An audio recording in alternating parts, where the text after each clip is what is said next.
Hi friends. Hi sleepyheads. Hi everybody. I hope you're having a good morning, noon, or night. I'm very happy that you're here with me. So, it's been quite a while since I've made an ASMR true crime. And I've spent the past several days researching the case that we will be covering today.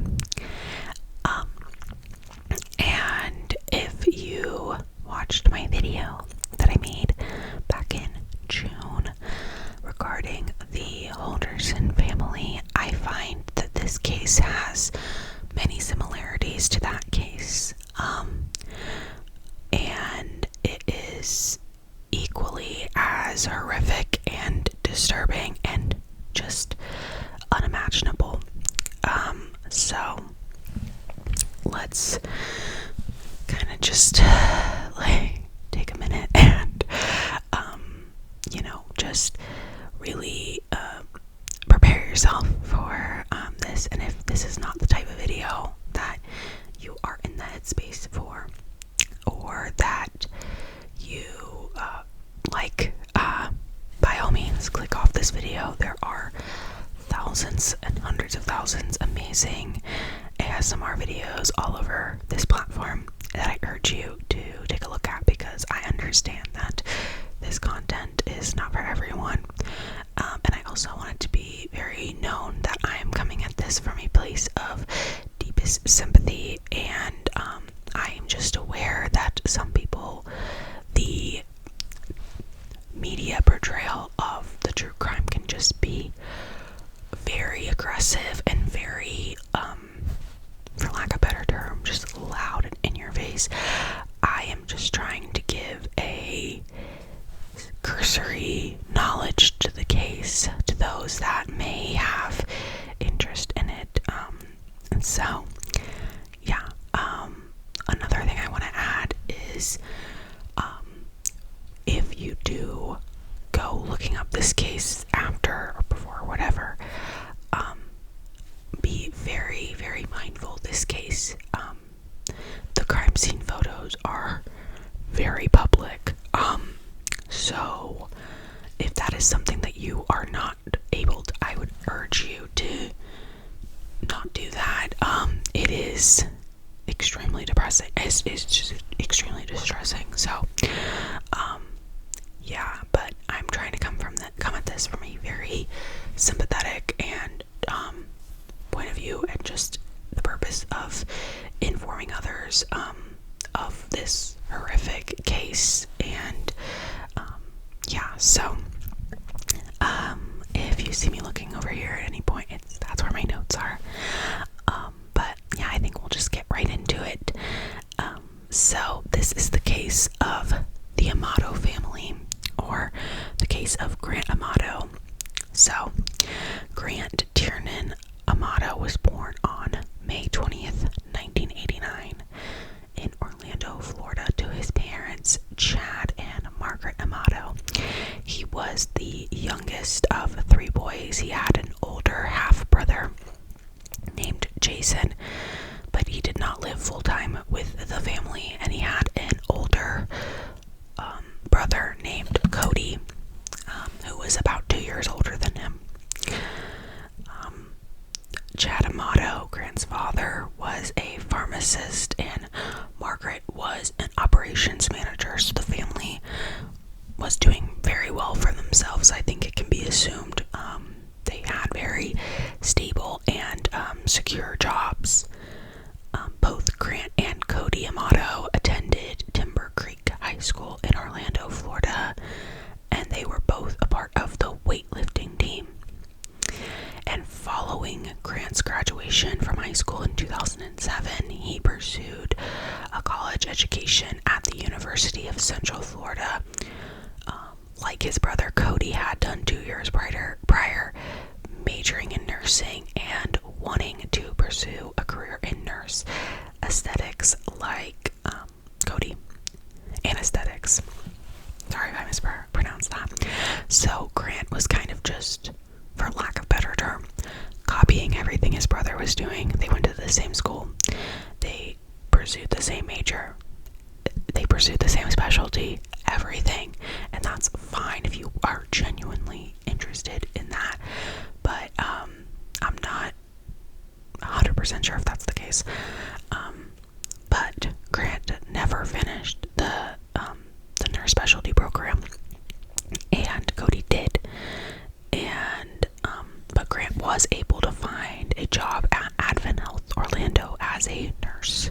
So it seems like he still got a nursing degree. He just didn't get the specialty that Cody did. It's not super clear when he started the job at Advent Health Orlando, but he was suspended in June of 2018 under the suspicion of stealing and improperly administering medication to patients. So obviously that is a very serious crime, and the hospital staff had found 8 empty vials of the sedative propofol, which had not been ordered by any doctors, in rooms where Grant was the overseeing nurse. So crazy. And Grant had claimed that he was administering the drug to patients that were not relaxed enough, which, like, that is not your decision to make. I understand nurses are extremely qualified and wonderful medical professionals. However, they still don't have the same training and experience to the same extent as someone with an MD. And that is just not a decision to make. And also, this is Grant. And just based off of the cursory information I know of him, I'm not confident that he was a genuinely goodwill nurse. It sounds like he was just not able to listen to authority. So, after an investigation, he was fired from his job and charged with and arrested for grand larceny, but the charges were later dropped, and I could not find why, because I feel like these are pretty serious charges. Administering medication to patients that was not prescribed to them by their physician is, I mean, we've heard of cases of people doing that, and it ends in obviously horrific circumstances. So it is crazy to me, because it sounds like this wouldn't even have been on his, I don't know, but I just feel like there needs to be some legal ramifications for doing something. He could have seriously hurt someone. So even though the charges were dropped, he was unable to find work as a nurse. And after failing and trying multiple times, he tried to become a Twitch streamer by streaming video games. So obviously not the easiest career path to break into. And if you've seen this guy, he just does not give the impression to be someone that's like super personable. And I think that's something that most people need to have in order to make their career solely about themselves. So, I don't know. His family, though, paid for all the equipment and streaming setup, which is incredibly generous, because I know that a lot of these streamers are spending tens of thousands of dollars on their equipment. But what the family was not aware of is that this was all a facade. Grant did stream like a handful of times, to no avail, obviously. But what he was really doing was being in his room, talking to an adult cam model on a website called My Free Cams named Sylvie, and he would pay for her time by the minute. And he would spend up to 4 hours each night talking to her. and it would cost him about $600 worth of tokens. Like, I guess that's just how the platform works.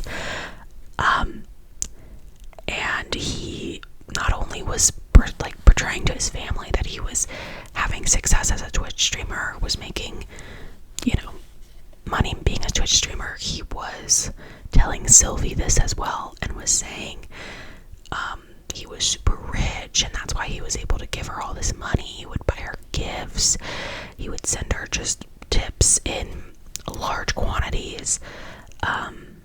So she was under the assumption that because he was doing this, he was a very well-off guy.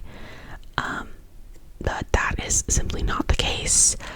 He was buying and was able to provide all this stuff for Sylvie and spend all this money on her because he was using his family's credit cards the whole time. And he told his family as an excuse as to why all these charges were being brought upon them was because he was building his streaming career and that this was necessary, which already goes to show how much of a spoiled brat Grant was. That he was basically just like, oh, it's just my streaming career, like, that's all. And his parents were just very selfless and were like, yeah, okay, fair enough. It's tragic how, he just took advantage of them in such a disgusting way, because he ended up putting them in over $200,000 of debt just for Sylvie. And that was only over the course of a couple of months. Crazy. So now his family, I don't think, realized to the extent of what was going on here. But once they started to realize, oh my god, we are in, our credit scores are terrible, we are in so much debt, they found out that Grant was not a Twitch streamer, and in fact was addicted to this cam model named Sylvie. And his parents, very graciously and wanting the best for their son, sent him to a rehab facility for his addiction that cost the family over $15,000.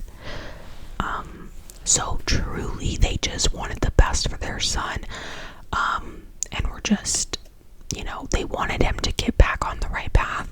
They wanted him to get back into nursing. They wanted him to leave this addiction behind him and work through it.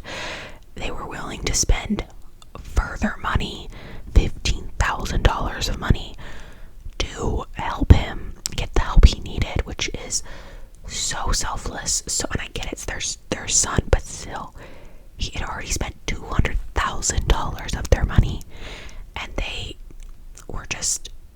wanted the best for him, and they said, we'll spend $15,000 to get him the help he needs. It's really amazing. That's like a very loving family, and it shows. So after the completion of this program, he was permitted to return home by his family, but he was told that he had to get a job, like an actual job, like an in-person job, and was completely prohibited from having any contact with Sylvie. Now, keep in mind, Grant is doing all of this, and it would be horrible at any age, of course, but Grant at this point, he was born in 89, it's 2018, 2019, he's like 29 years old. It's just, it just like, his family is doing so much for him when he is a full-grown adult. And there's nothing wrong with living with your family past a certain age. There's nothing wrong with that. That's not what I'm talking about.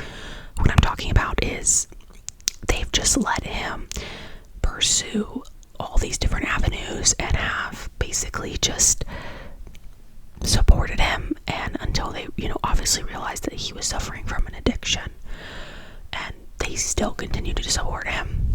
So, but he was told he had to get a job and stop contacting Sylvie. However, he was able to persuade his mother to allow him to use her phone to contact Sylvie once more. And Grant's father, Chad, found out about this, and this is just like the straw that broke the camel's back. He was like, you had two very fair and reasonable, in my opinion, rules you had to follow, and you broke them like almost immediately. And this caused Chad to kick Grant out. And yeah, so he was basically, I think, living in hotels, and was just completely distraught that he was unable to be in contact with Sylvie because he had no money. His family completely cut him off, and he wasn't able to have this life that he desperately wanted with Sylvie, a woman, by the way, he has never met in person. And I'm not blaming Sylvie, I'm not blaming her at all. It is, that is an industry that exists, and that is not their fault that people become this sick and twisted over an obsession. And there was no way for her to know that he wasn't this rich, Twitch streamer. She had no idea, of course. So all of this caused Grant to just lead to the unthinkable. So on January 24th, 2019, Margaret was working on the computer at the family home, and Grant entered the home, shot her twice, once in the back of the neck, or once in the back of the head, and it killed her instantly. Then he coldly and maniacally sat around and waited for his father to return home from work. And just as soon as his father entered the kitchen, Grant shot him twice, killing him as well. And then all of this, of course, is just disturbing and horrific, but the next part is just like, what? Cody, his brother, was still living at the family home at the time, and Grant used his father's Chad's phone to lure Cody back to the home after his nursing shift, because Cody was originally supposed to go to his girlfriend's house, but he got a text from his dad being like, you should come home, and he did. And that is when Cody entered the house through like a storage room area, and Grant took the life of his brother, and disgustingly placed the gun in such a way that would make it look like Cody was the one who committed these horrific acts. So he not only has ended the lives of 3 people in his family, he has attempted to frame his brother for this horrific act that he committed. It's just disgusting. It's absolutely disgusting. So the next day, when Cody failed to come into work, which is very unusual, he was very attentive, very well liked at his job. His co-workers called the police to do a wellness check on him, and the police arrived at the home around 9:15 on the 25th of January. All the entrances were locked, so they had to force an entry, where they found Chad deceased on the kitchen floor, Cody deceased in the storage room, and Margaret sprawled over her desk in the home office, also deceased. Now thankfully police were quickly able to track down Grant, which Grant was like pretty much from the get-go an immediate suspect, because they had learned from others that they were having conflicts with Grant, and it was over money, and I mean that pretty much establishes a clear motive in law enforcement's minds. And time staying at a DoubleTree hotel and made contact with him around 7:45 on the morning of January 26th and brought him in for questioning to the station. Now, Grant's questioning is fully available on YouTube. If you look up Grant Amato interrogation, you'll be able to find it. And I think the way that he speaks and the way that he carries himself is so twisted and disgusting. And he's acting like the whole thing is an inconvenience because he has like a job interview or something that same day. And it's like, you do understand that 3 people that are the closest people to you were all just murdered. You would think you'd be showing a little bit more empathy, and he wasn't. He just acted like the whole thing was an inconvenience. So it's just disgusting. I can't stand it. So at the end of Grant's interrogation, which I'm not entirely sure how long it lasted, but I would wager to guess several hours, his elder half-brother, Jason, who I mentioned prior, went into the interrogation room to attempt to get Grant to confess to these horrific crimes. But Grant insisted he was innocent, and that just didn't make a lot of sense to people because his stories were just constantly changing during the interrogation. He offered up several different stories that he had. One said that he had claimed that he had seen the police and news vans outside of his house following the murders, but he instead went to Panera and looked up top news stories rather than returning home to investigate what had occurred. Like, don't you think if you were just coming home from something or whatever, passing by your family home, and there were dozens of police cars, news, whatever, you wouldn't be like, even if there was just one police car outside of like my family home, I would be like, what's going on? And I would pull up. So it's just wild that he was like, let me go to Panera, let me get some broccoli cheddar soup and sit on this. It's crazy. But yeah, he just his stories were just making absolutely no sense. And he was arrested immediately after his interrogation. He I don't think, actually, I lied. I think it was a couple days after his interrogation, because of course they have to, like, you know, get the warrants and stuff and make, but from the get-go they knew that was their guy. They were very confident. And he was arrested due to his clear motive, obviously being finance, and his constant story changing. His bond was set at $750,000, which is wild that he even got a bond. Can we just sit with that for a second? Because he killed 3 people, and I get you're innocent until proven guilty, but the facts of the story were very much pointing to him. He allegedly, at the time, killed 3 people, and he still got a bond. He's a mass murderer. Even if it is alleged, do you really want that guy out in the streets? It doesn't really matter in retrospect because he did not post that bond. But it's just insane to me. I feel like any sort of case like that, you immediately should just not be able to post any sort of bond. Regardless of guilt or innocence, I think it's important to assess the facts of the case before you put a potential murderer out on the streets again. Yeah. Now granted, if he had been released, the terms of his bail were like extremely strict. Like, I think it was like basically house arrest. But still, yeah, it just I don't like him. So the trial began on July 15th, 2019, which is a pretty quick turnaround. I mean, if you think about it, the case occurred in late January of 2019, and it's July.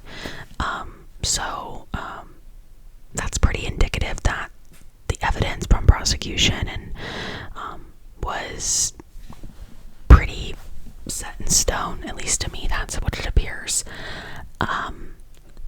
His attorney, however, was there are some great defense attorneys, and this guy while obviously I think, and everyone I think thinks his client was guilty as sin, he was a wonderful advocate for his client. He questioned authorities, being like, did you ever consider anyone else, or did you immediately just put your suspicion onto Grant? And they did. That was mainly, and I think for the right reason, but it is a question, an important question to ask. Sorry if you're seeing anything, the sun is starting to rise.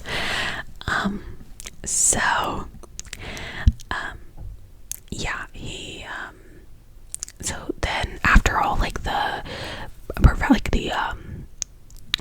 professional witness testimonies, so the crime scene analyst, the law enforcement, all that, there were individual testimonies. Each side had 3 people. I wasn't able to find out who exactly was on each side, but one of the people on the side of the prosecution was Jason, Grant's brother.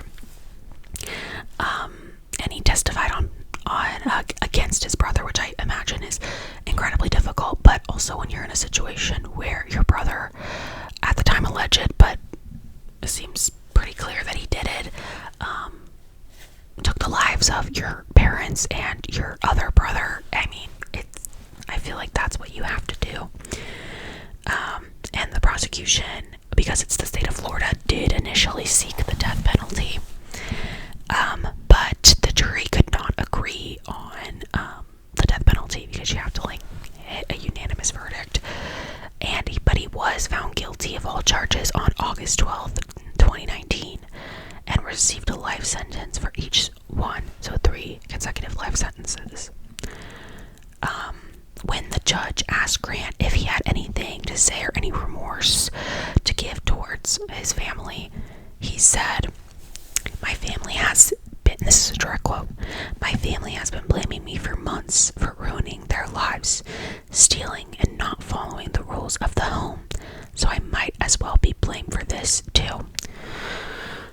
The victim mentality is just far too much for me. This man cannot own up to anything, and it's just disgusting. Grant was a habitual thief.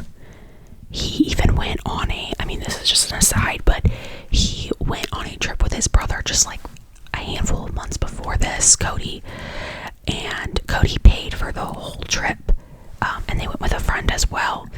And while Cody and his friend were exploring Japan and this country, Grant, for the most part, was staying back at the hotel, talking to Sylvie by stealing his brother's credit cards.